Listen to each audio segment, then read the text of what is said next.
Diplomacy, ladies and gentlemen, is not just the art of morality, it's also the art of the possible. So let us begin in the areas upon which we would agree. We would agree the situation in Syria is appalling. Tell you what, let's cut it short. I'm the president of UNICEF UK. I know how awful it is, very well indeed. So let's just play this little thought for you. You invent the adjective about how awful things are there, and I will agree with you. But that's not the question. The question is, what can we do more than we have done? Diplomacy is the art not just of morality, but the art of the possible. Let me agree also with Nigel and with Roger that the early part of the diplomacy of this was very badly handled. Instead of making our intervention about humanitarianism, we made it about regime change. It was a very stupid thing to do, inviting the Russians to participate in getting rid of the one person who is their friend in the Middle East. And we did what we've done before. Instead of building a wider consensus, we led a Western-led posse to do things which were based on the impossible. Can we intervene? And the reason, Roger, that we did that was precisely because Downing Street and Western leaders believed, as Roger appears to believe, that this is a rerun of Bosnia. No, it isn't. I was with you, Roger. I saw Bosnia up close and personal. I was deeply involved in it.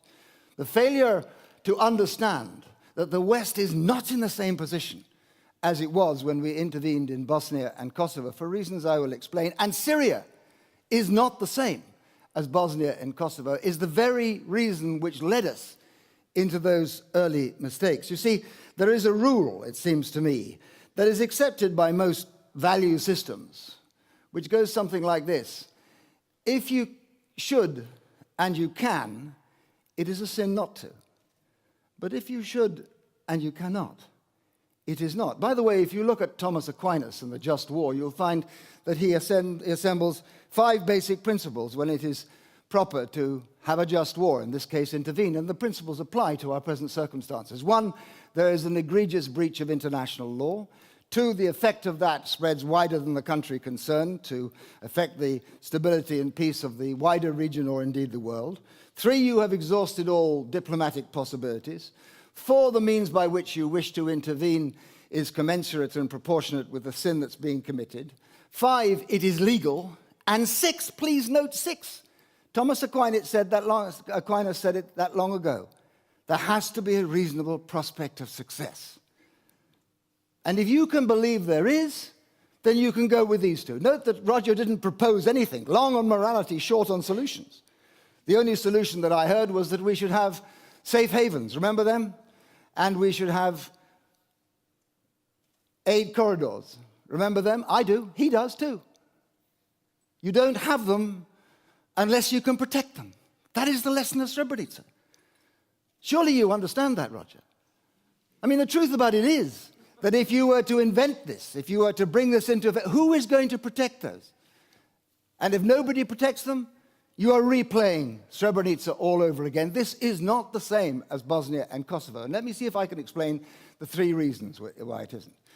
First of all, the geopolitical consequences of Syria are far wider, far more complex. This is not actually about Syria. Syria is the front line in a wider war. And that wider war is an attempt to radicalize the Sunni Ummah as a preparation to a wider regional Sunni-Shia conflict. That's actually what this is about. Syria is a front line in the same war you see being fought out in Lebanon, in Egypt, in Tunisia, in Libya, in Mali. That's actually what you're intervening in. Do you want to get yourself engaged in that? And by the way, when Russia says no, she says no not just because Assad is the only friend they have left. She says no because she is suffering from exactly the same thing in the Islamic republics that run up to the Caucasus, the Dagestan, and Chechnya. You are looking here at the possibility of a widening conflict which will engulf the whole of the Middle East. And there's a real possibility, ladies and gentlemen, that we will get instrumentalized on the side of the Sunni, and Russia gets herself instrumentalized on the side of Iran and Assad and the Shia. Is that what you want? That is the consequences. This never existed in Bosnia and Herzegovina. Never. And the second reason, and Rosemary's touched on it very clearly, is because we're not in the same position. Sorry, guys. Actually, when we come to think about foreign affairs today, we must realize the new position we're occupying in the world. We don't have armed forces that are capable of doing this any longer. We could not mount, just by the West alone, an intervention on the scale of Bosnia. It was difficult enough then, and even more so in Kosovo. Now it would be frankly impossible, as you see Western defense budgets reduced and diminished, unless we have friends, unless you build a wider coalition. And the third reason is, I'm sorry about this, Roger, but the West is no longer in the totally dominant ascendant position it was in Bosnia and Kosovo. When if the West acted together, it could propose and dispose in every corner of the world at will. It could ride roughshod, as it did in Kosovo, over a UN Security Council resolution. We no longer live in a monopolar world, we live in a multipolar world. A multipolar world we share with others. And what that means is that we have now, and you may think this is a good thing, perhaps I do too, to listen to the UN Security Council. We cannot act without the UN Security Council's agreement. Absent that, there is no legal basis for action, which is also practical. Absent Russia and China's agreement to that, we could not act. Was it the West's fault? We tried, we put those resolutions forward. No, it was Russia and China who blocked that. Who is responsible for the sclerosis of the UN that Nigel spoke about? Not the West. That's Russia and China. If you want to find someone to blame, do not blame the West in this.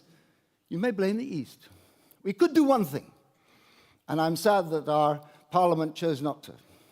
When Assad crossed this fatal line, the use of chemical weapons, when he broke the single greatest pillar of international law that's existed since 1920, an absolute prohibition on the use of weapons of mass destruction in the form of chemical or biological warfare, we decided that we would act, and we were right to do so.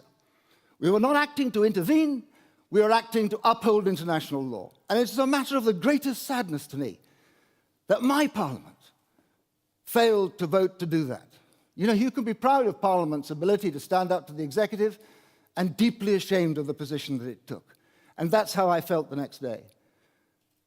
And it was because the United States, and God help us, France as well, were serious about taking action to uphold international law, not to intervene, but to uphold international law, that finally Putin and Assad decided to move.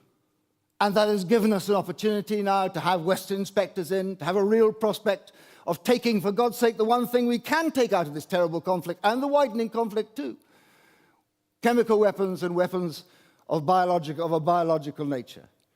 Now, is it necessarily the case that's going to succeed? No. But it's opened up a whole new dialogue with Iran, the chances of moving to an agreement not just about Syria, but much wider than that. Is that certain?